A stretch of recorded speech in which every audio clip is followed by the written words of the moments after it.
Welcome to the 5th January 2026 current affairs. ఈ current affairs మీకు SIPC ఇతర competitive ఎగ్జామ్స్లో మీకు ఖచ్చితంగా యూజ్ అవుతుంది. కాబట్టి మీరు లైక్ అండ్ సబ్స్క్రైబ్ చేయండి. సో ఫస్ట్ కరెంట్ అఫైర్ వచ్చేసి సలాల్ జలాశయం నుండి పూడిక తీయాలి అని చెప్పి మనోహర్ లాల్ ఖట్టార్ అనేటువంటి కేంద్ర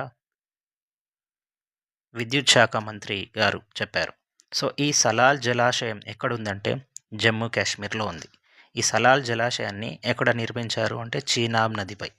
సో ఇప్పుడే ఎందుకు సలాల్ ఈ జలాశయం నుంచి పూడిక తీయాలి అని అంటున్నారంటే ఆపరేషన్ సింధూర్ తర్వాత మనము పాకిస్తాన్తో సింధు జలాల ఒప్పందాన్ని 1960లో చేసాం. ఈ ఒప్పందాన్ని నిలిపివేశాము. కాబట్టి ఇప్పుడు ఈ సలాల్ జలాశయంలోంచి వాటర్ ఫ్లో ఇప్పుడు అందులోంచి పూడిక తీయడం వల్ల ఎక్కువ వాటర్ స్టోరేజ్ని మనం చేయొచ్చు.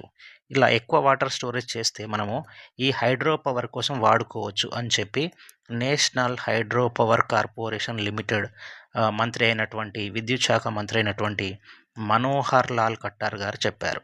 సో సలాల్ జలాశయం వచ్చేసి జమ్మూ కాశ్మీర్లో నిర్మించారు. సో సలాల్ జలాశయం వచ్చేసి జమ్మూ కాశ్మీర్ అండ్ చీనాబ్ నది. సో మనం చీనాబ్ నదిపై జమ్మూ కాశ్మీర్లో సలాల్ అనేటువంటి ఉంది. అంటే చీఫ్ జస్టిస్ లేకుంటే సుప్రీం కోర్ట్ జడ్జ్ ఇట్లా గుర్తుపెట్టుకుంటే మనకు తెలిసిపోతుంది ఎస్సిజే. సో సలాల్ చీనాబ్ నదిపై జమ్మూ కాశ్మీర్ రాష్ట్రంలో ఉంటుంది.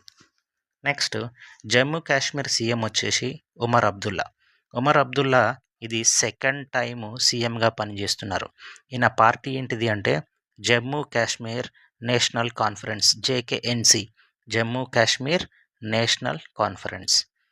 ప్రజెంట్ జమ్మూ కాశ్మీర్కి లెఫ్టినెంట్ గవర్నర్గా ఎవరున్నారంటే మనోహర్ సిన్హా ఉన్నారు. నెక్స్ట్ కరెంట్ అఫైర్, ప్రపంచంలో చట్టబద్ధమైన హక్కులను పొందినటువంటి మొట్టమొదటి కీటకాలు ఏంటి అంటే అమెజోనియస్ ప్రాంతానికి చెందిన ముళ్ళు లేని తేనెటీగలు. మరి హక్కులను పొందినవి కీటకాలు తేనెటీగలైతే మరి హక్కులు ఇచ్చింది ఏ దేశం అంటే పెరు. ఈ పెరు దేశం యొక్క క్యాపిటల్ ఏంటిది అంటే lima. So next current affair ఏంటంటే కామన్వెల్త్ దేశాల స్పీకర్ల 28వ సమావేశం. కామన్వెల్త్ దేశాల స్పీకర్ల 28వ సమావేశం.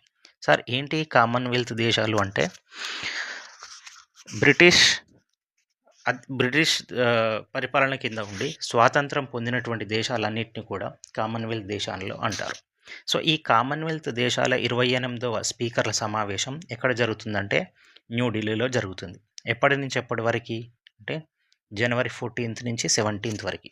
అధ్యక్షుడు ఈ కామన్వెల్త్ దేశాల స్పీకర్ల సమావేశానికి ఎవరు చైర్మన్గా వ్యవహరిస్తారంటే Om Birla present Lok Sabha speaker.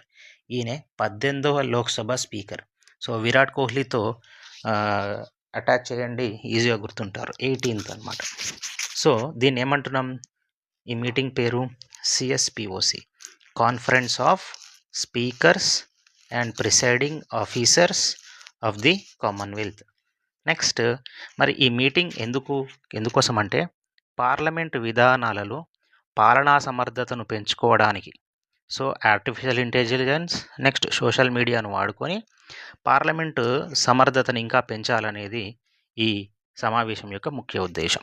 So మనం ఎప్పుడైతే కామన్వెల్త్ చదువుకుంటామో ఈ చోగం అనేటువంటిది చాలా ఇంపార్టెంట్. CHOGM ఫుల్ ఫామ్ ఏంటిదంటే Commonwealth heads of government meeting. Commonwealth heads of government meeting. ఈ చోగం మీటింగ్ అనేది ప్రతి 2 సంవత్సరాలకు ఒకసారి జరుగుతుంది. 2024లో ఆల్రెడీ జరిగిపోయింది. సో అది ఎక్కడ ఎపియా అనేటువంటి ప్రాంతంలో జరిగింది.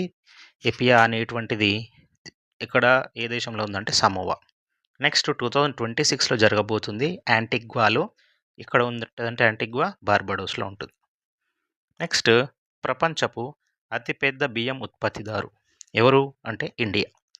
సో ఇండియా 150.18 మిలియన్ టన్నుల బియ్యాన్ని ఉత్పత్తి చేస్తుంది. సో, మనం చైనాను దాటేసాం. చైనా ఎంత ప్రొడ్యూస్ చేస్తుందంటే 145.28 మిలియన్ టన్స్. ఇక్కడ 150, 45 5 తేడా. ఇక్కడ 18, 28 10 డిఫరెన్స్. మీరు ఈజీగా గుర్తుపట్టొచ్చు. సో, ఇక్కడ ఎన్ఆర్ఆర్ఐ జాతీయ వరి పరిశోధనా సంస్థ, నేషనల్ రైస్ రీసెర్చ్ ఇన్‌స్టిట్యూషన్ ఒడిస్సాలో ఉంది. కటక్. సో, దాని తర్వాత రాష్ట్రపతి గారు ముగ్గురు హైకోర్టులకు చీఫ్ జస్టిస్‌లు నియమించారు. ఎవరెవరు అంటే, ఒకటి సంగమ్ కుమార్ సాహో. ఈయన పాట్నా హైకోర్టుకి నియమితులయ్యారు. రేవతి ప్రశాంత మోహితే మేఘాలయ. దాని తర్వాత మహేష్ శరత్ చంద్ర సోనాంక్ జార్ఖండ్.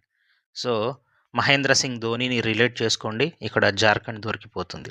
ఇక్కడ మొహితేని గుర్తుపెట్టేసుకోండి, మేఘాలయ.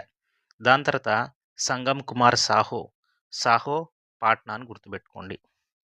దాని తర్వాత ఇక్కడ కోర్టు గురించి చెప్పినాం కాబట్టి కోర్టు గురించి కొన్ని ఇంపార్టెంట్ టిప్స్ చూద్దాం. ఇండియాలో మొట్టమొదటి హైకోర్టు వచ్చేసి 1862లో ఏర్పాటు చేశారు. అది కలకత్తా హైకోర్టు. సో, ఏ యాక్ట్ 1861 చట్టం ద్వారా ఏర్పాటు చేశారు. దాని తర్వాత ఆర్టికల్ 214 ఏం చెప్తుందంటే, ఒక రాష్ట్రంలో హైకోర్టుని ఏర్పాటు చేసే అధికారం కేవలం పార్లమెంటుకు మాత్రమే ఉంది.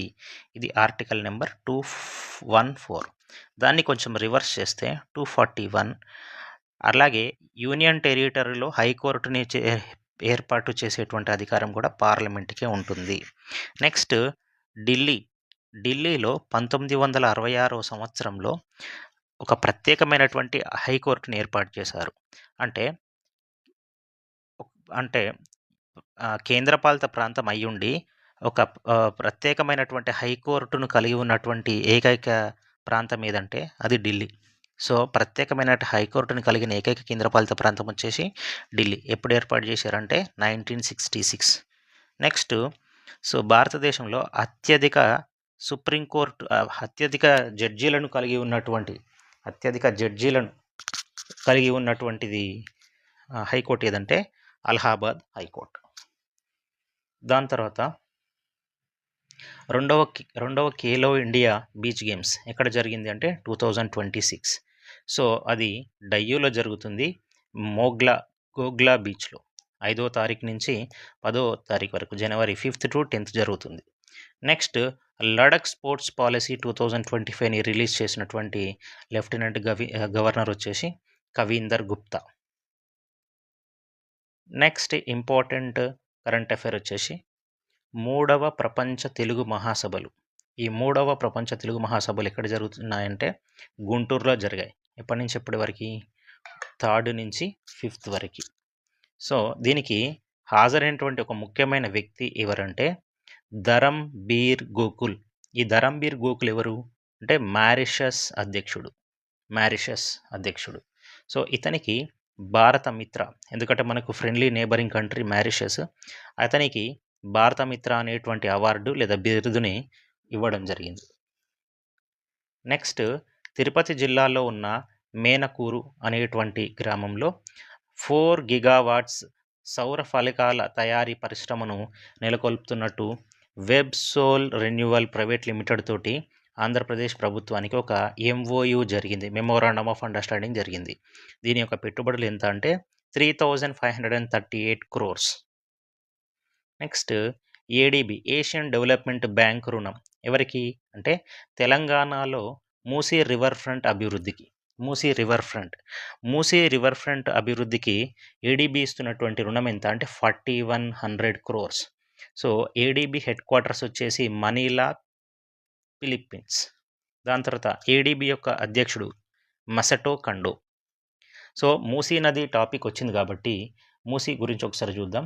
మూసీ నది ఎక్కడ పుట్టిందంటే అనంతగిరి హిల్స్లో పుట్టడం జరుగుతుంది. అనంతగిరి. నెక్స్ట్ ఈ మూసీ నదికి హైదరాబాద్లో వచ్చినటువంటి వరదలు 1980వ సంవత్సరంలో మూసీ నదికి వరదలు వచ్చాయి హైదరాబాద్లో 1908వ సంవత్సరంలో. సో, ఆ టైంకు ఉన్నటువంటి నిజాం ఎవరు అంటే మీర్ మెహబూబ్ అలీ ఖాన్. సో ఈయన మీర్ ఉస్మాన్ అలీ ఖాన్ వాళ్ళ నాన్న మీర్ మెహబూబ్ అలీ ఖాన్. సో దాని తర్వాత లాస్ట్ కరెంట్ అఫైర్ వచ్చేసి India's first commercial tropical trout farm, అంటే భారతదేశంలో మొట్టమొదటి ఉష్ణమండల ట్రౌట్ చేపల కేంద్రం. వీటిని చన్నీల చేపలు అంటారు, ఎందుకంటే ఎక్కువ కోల్డ్ ప్లేసెస్లో పెరిగేటువంటి చేపలు అనమాట.